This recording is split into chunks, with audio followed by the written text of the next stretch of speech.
doing heroin upstairs. They'd wait till 2 o'clock, 3 o'clock. 10 o'clock, finally, they would leave every day. 10 hours, no Keith. This is bullshit. Right. Like, he would ruin their day. Right. So they'd leave all pissed off. 4 o'clock in the morning, they would all get phone calls from Richards going, get the fuck over here. I just wrote a song. So they'd all show back up, wanting to strangle him. And like, and then Richards would be with a guitar, and out would come like tumbling dice. Right. And they'd go, holy shit. Right. The guy's a genius. You know, go do more heroin, and we'll wait forever for this. And that's how they did and that's a double album. That's how they did almost every song. And that's just a brief synopsis of the book. The stories in there will knock you on your ass, and you'll wonder how Keith Richards is alive.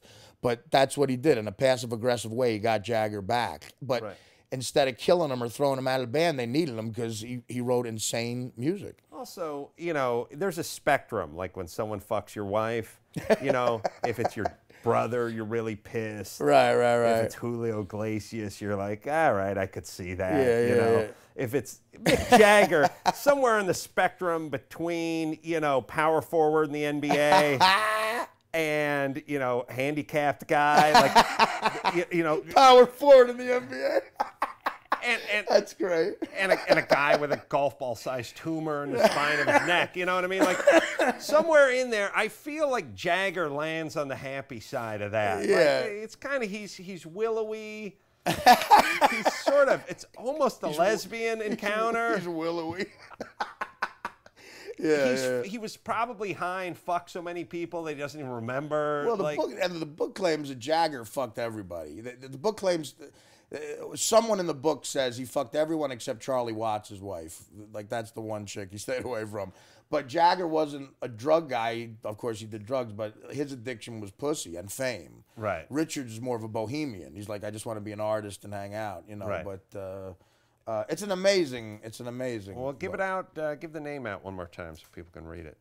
Too Fat to Fish. No, it's called Exile on Main Street: A Season in Hell with the Rolling Stones. And of course, Too Fat to Fish in paperback now. It did so well they made a paperback. I wrote a new chapter, and it's about how I missed the Bob Saget roast for Comedy Central. Me and you did the Hugh Hefner roast together, and Comedy Central was nice enough to offer me a couple of more. One of them last August was the Bob Saget roast, who I know because he's the great director of Dirty Work with me and Norm. And I couldn't make it because I was on heroin, and that's what the new chapter's about if you get the paperback. The roasts are awesome. It's you have to fucking piss like at a certain point, you're sitting there just drinking, and you're going into hour 3, and you got to piss, and Dick Gregory is going on his 48th minute of talking about what a civil rights pioneer Hugh Hefner was, and you're like, hey, old man, wrap it the fuck up and get the fuck off stage. People say it was hard to follow Kinnison. Let me tell you something. People at a Friars roast, you're right. You eat dinner first, you have drinks first, people ask you for an autograph first, 3 hours before you perform. Right. And so you're all nervous. And then I had to follow 9 comics, and then Dick Gregory got up there and praised Hugh Hefner for putting a black man on in 1968. Hefner started to cry. Dick Gregory started to cry. The whole place got up and gave him a standing. I piss so right, bad. The whole place gives him a standing ovation. Dick Gregory and Hugh Hefner hug, crying, a civil rights moment. They sit down. Kimmel goes up and goes, you know our next guy from Hippopotamus Week on the Discovery Channel, Artie Lange.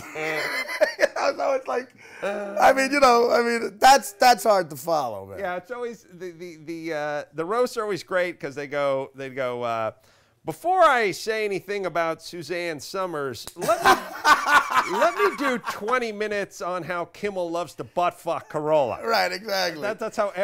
Before I get started on that, let me do a half hour on fat jokes for Artie Lange and butt fuck jokes for Kimmel and Carolla, and then eventually, if I think about it, I'll see if I can squeeze one in for Artie Johnson or whoever we're roasting. Well, I told Artie Johnson. Well, I think that night I told one my first line was a Hugh Hefner thing, and then I just fucked on everyone else. My first line was, "Half I smell pussy, did you burp?" which he laughed at. I got a good laugh, and then I just shit on everybody else there, like Ice-T, pimping out, Patty Hearst or something in the coat room. Yes. And, well, what happened was when I missed the Saget roast, Jeff Ross had a bunch of fat junkie jokes prepared. Sure. So they figured they called any fat guy available to replace me. So they got Jeff Garland But Jeff Garland is a family man. I'm sure he's never done drugs, so I think they had to adjust it. You know, like Jeff's fat and he's a really bad wine drinker or something. You know. Yeah. He was chasing the dragon on the set of Daddy Daycare. Curb Your Enthusiasm. Yeah. I love Garland, but like they had to find another fat guy so Jeff Ross's jokes would work. Yeah, he's fat family. You're fat druggy, which is a different kind of fat. I'm fat Satan. Right. Yeah. Well, I think it seems like a good note to go out on. Yeah, fat Satan. Artie, where the hell did time go? Over an hour with Artie Lange. Really? Too Fat to Fish. My wife has read the book, by the way, and loves it. I know it seems like I should read the book. Yeah, when you get a chance, borrow it from her. I can't read. Yeah, so right. I haven't, but... it's been over an hour. I'm going to get the DTs soon. So we read it. It's awesome. It's out in paperback. And where do people go, by the way, if they would just want to find out where you're going to be appearing? Artie-Lange.com. I have a website, ARTIE-Lange, LANGE.com. ArtieLange.com was bought in 1996 by a Japanese porno company. Really? So I don't have that. So it's Artie-Lange.com. But since I've been famous, that Japanese porno site is really getting a lot of hits. Good time. So I'm happy for them. Adam, this was great, man. Awesome. You're a funny motherfucker. Thanks for having me on. Anytime, and I'll see you on Stern. Yeah, or at least I'll hear you on come Stern. by. I got a barbecue at David Cross's house. I got to get to. So, until next time, We're going to tell some alternative jokes.